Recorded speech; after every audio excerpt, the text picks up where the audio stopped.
Hello everyone, मैं आशा करती हूँ आप सभी ठीक होंगे। मैं काजल धामी आप सभी का स्वागत करती हूँ। मैंने आप लोगों के साथ एक वीडियो शेयर की थी, लास्ट वीडियो, जिसमें मैंने आप लोगों के साथ डिस्कस किया था कि आपकी ऑफिशियल आंसर की कब तक आ सकती है, आपका रिजल्ट कब तक अनाउंस हो सकता है। उस वीडियो के कमेंट सेक्शन में हम लोगों को बहुत सारे यहाँ पे डाउट देखने को मिले नेक्स्ट सीटैट एग्ज़ाम को लेके कि नेक्स्ट सीटैट एग्ज़ाम का जो सिलेबस है क्या वो चेंज हो रहा है, और अगर सिलेबस चेंज हो रहा है तो हम लोगों को तैयारी कैसे करनी चाहिए। आप लोगों के जो सारे मिथ हैं वो यहाँ पे मैं क्लियर करने की कोशिश करूंगी। यदि आप लोगों ने ये वाला जो अभी सीटैट हुआ था यानी कि जुलाई का ये दिया है, या फिर आप नेक्स्ट सीटैट एग्जाम की तैयारी कर रहे हैं, तो ये शॉर्ट वीडियो आपको मदद करेगी। सबसे पहले तो देखिए, सीटैट का एग्जाम साल में 2 बार कंडक्ट होता है। अभी आप लोगों का ये एग्जाम जुलाई में हुआ है। अगला जो सीटैट एग्जाम है वो आपका मोस्ट प्रोबेबली दिसंबर नहीं तो आपको जनवरी के मंथ में यहाँ पे देखने को मिल जाएगा। सबसे पहले तो नेक्स्ट सीटैट कब होगा, ये जो आपका डाउट है। इसके अलावा आंसर की कब तक रिलीज होगी। सीटैट का एग्जाम आपका 7 जुलाई को हुआ था और लगभग आपका 20 से 25 दिन, ये मैं मैक्स आपको बता रही हूँ, 20 से 25 दिन के अंदर आपकी आंसर की जो है वो रिलीज कर दी जाती है। तो यहाँ पे अगर आप अपनी आंसर की का वेट कर रहे हैं, जैसे कि जो कैंडिडेट यहाँ पे बॉर्डर लाइन में है, वो मान के चलिए कि नेक्स्ट वीक आपको आपकी आंसर की जो है वो देखने को मिल जाएगी। अब आंसर की का वेट सबसे ज़्यादा उन कैंडिडेट को है जिनके, जैसे जनरल कैंडिडेट यहाँ पे अगर हम देखें तो यहाँ पे जिनके 88 89 मार्क्स यहाँ पे बन रहे हैं, या फिर ओबीसी एससी कैटेगरी के कैंडिडेट जिनके यहाँ पे 80 81 या 82 बन रहे हैं, जो कि मार्जिन लाइन पे है, जो बॉर्डर लाइन पे है। बाकी अगर आपका स्कोर जो है वो 95 प्लस है या 85 प्लस है यहाँ पे जनरल जैसे ओबीसी या एससी कैटेगरी का, तो आप मान के चलिए कि आपका जो रिजल्ट है वो पॉजिटिव आएगा। बाकी आप लोगों को जो बॉर्डर लाइन में है उनको थोड़ा सा यहाँ पे वेट करना चाहिए, ना कि अभी नेक्स्ट सीटैट के लिए परेशान होना है। क्योंकि जब तक आपका रिजल्ट यहाँ पे अनाउंस नहीं होता यानी कि आंसर की नहीं आती, तब तक आप अभी जो है ये सेफ जोन में ही मान के चलिए कि अभी आप वेट करिए।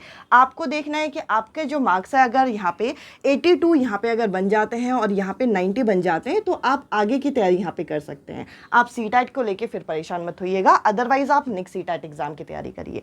और हाँ, अगर जो भी कैंडिडेट यहाँ पे, जैसे कि for example OBC SC category जैसे 75 मार्क्स तक आ रहे हैं, या फिर जैसे जनरल कैटेगरी के हैं जिनके 80 मार्क्स यहाँ पे आ रहे हैं, तो वो यहाँ पे ऐसे कैंडिडेट वो यहाँ पे नेक्स्ट सीटैट एग्जाम की तैयारी जो है वो शुरू कर दीजिए। क्योंकि अगर आप सीटैट एग्जाम का क्वेश्चन पेपर देखोगे तो हर बार जो है वो लेवल यहाँ पे चेंज होता हुआ दिख रहा है, और ये लेवल आपका इंक्रीज ही हो रहा है, डिक्रीज नहीं हो रहा। अब नेक्स्ट सीटैट जैसे कि मैंने कहा आपको दिसंबर या जनवरी के महीने में मोस्ट प्रोबेबली आप देखेंगे कि दिसंबर के महीने में आपको देखने को मिल जाएगा। नोटिफिकेशन सितंबर के महीने तक, और दिसंबर में आपका एग्जाम हो जाएगा। इसके अलावा सबसे बड़ा मिथ जो अभी आप लोगों के माइंड में घूम रहा है, यहाँ पे सीटैट एग्जाम के 3 लेवल्स बताए जा रहे हैं, लेवल 1 लेवल 2 और एक नया लेवल यहाँ पे बताया जा रहा है कि ये आपका होगा। तो देखिए, इस तरीके का अगर कोई भी चेंज यहाँ पे सीटैट द्वारा किया जाएगा, तो सीटैट की ऑफिशियल वेबसाइट पे इसके लिए एक प्रॉपर नोटिस जो है वो जनरेट होगा, और आपको इस चीज़ के लिए परेशान होने की जरूरत नहीं है। सीटैट पेपर 1 जो होगा ये आपका प्राइमरी लेवल के लिए ही होगा। सीटैट पेपर 2 जो है वो आपका जूनियर लेवल के लिए होगा, और सीटैट पेपर 3 अगर होता है तो वो 9 to 12 तक के लिए होगा। तो अभी आप अगर जूनियर लेवल की तैयारी कर रहे हैं तो कोई भी सिलेबस यहाँ पे चेंज नहीं हुआ है, या अगर आप प्राइमरी लेवल के लिए तैयारी कर रहे हैं और अगर कोई नया लेवल ऐड होता भी है तो उसके लिए आपको एक प्रॉपर टाइम यहाँ पे दिया जाएगा, प्रॉपर नोटिस के साथ। तो इस चीज़ को लेकर आप परेशान मत होइए कि सिलेबस चेंज हो रहा है। हाँ, मैं हमेशा ये चीज़ बोलती हूँ कि सीटैट स्मार्टली क्या करता है, सिलेबस को आपका मॉडिफाई करता चले जाता है। जैसा कि आप सभी जानते हैं कि मैं आपको साइंस मैथ्स की क्लासेस यहाँ पे देती हूँ। अगर आप साइंस का इस साल का पेपर देखेंगे तो मैं आपको कट टू कट यहाँ पे बता सकती हूँ कि साउंड चैप्टर का जो रिफ्लेक्शन का कॉन्सेप्ट आपका पूछा गया है वो आपकी क्लास 9th की एनसीईआरटी से उठाया है। इसके अलावा एसिड बेसिस का जो कॉन्सेप्ट यहाँ पे पूछा गया था कि एसिड को हम पानी में डालते हैं या पानी को एसिड में, ये कॉन्सेप्ट आपका क्लास 10th की एनसीईआरटी में दे रखा है। इसके अलावा एक्सोथर्मिक एंडोथर्मिक रिएक्शन, ऐसे कई सारे छोटे छोटे जो टॉपिक हैं वे आपके यहाँ पे अब 9th 10th की एनसीईआरटी से क्लब करके पूछे जाते हैं। ये नहीं कि आपको पूरी पूरी 9th 10th की एनसीईआरटी पढ़नी है, आपको पर्टिकुलर चैप्टर पिक करने हैं जो कि 6 to 8 की एनसीईआरटी में है, और उन्हीं को ही थोड़ा ब्रॉड मैनर में पढ़ना है।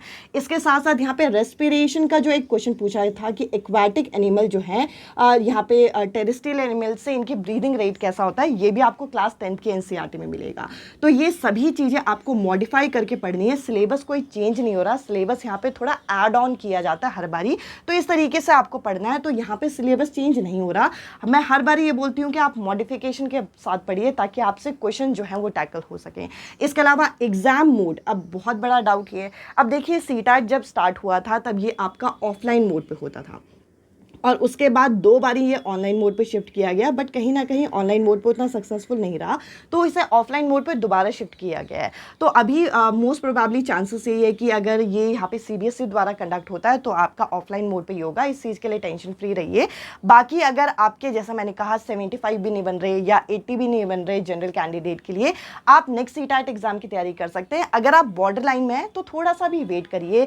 अभी जैसे बहुत सारे कैंडिडेट का मुझे मैसेज आता है कि मेरे अभी बॉर्डर लाइन में मार्क्स हैं, क्या मुझे अभी से पेड नोट्स ले लेने चाहिए या फिर अभी से मुझे वीडियोस देखनी चाहिए। अभी आपको कुछ नहीं करना, अभी आपको वेट करना है अपने रिजल्ट के आने का, क्योंकि रिजल्ट आने के बाद आपको एक चीज़ क्लियरिटी हो जाएगी कि सीटेट के लिए आगे तैयारी करनी है या फिर सीटेट आपका क्लियर हो गया।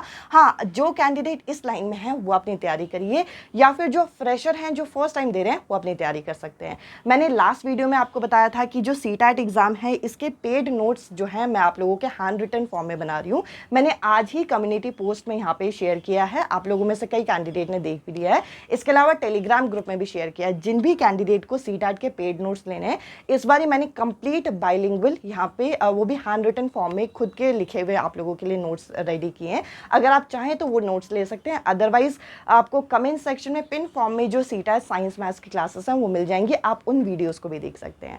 आज की इस वीडियो में इतना ही, और अब मैं आप लोगों के साथ डायरेक्ट मिलूंगी जब सीटेट की ऑफिशियल आंसर की आ जाएगी। और इस चीज़ को लेके ज़्यादा परेशान मत होइए कि सिलेबस चेंज होगा या फिर आप एग्ज़ाम मोड क्या रहेगा, जो भी रहेगा आपको टाइम से पता चली जाएगा। और अभी से चीज़ों को लेके कन्फ्यूजन मत क्रिएट करिए, और यहाँ पर जो कैंडिडेट इस लाइन में है वो थोड़ा सा भी वेट करिए। आज के इस वीडियो में इतना ही। अब मैं आपसे मिलती हूँ अगली वीडियो में अगले टॉपिक के साथ। Bye bye, take care.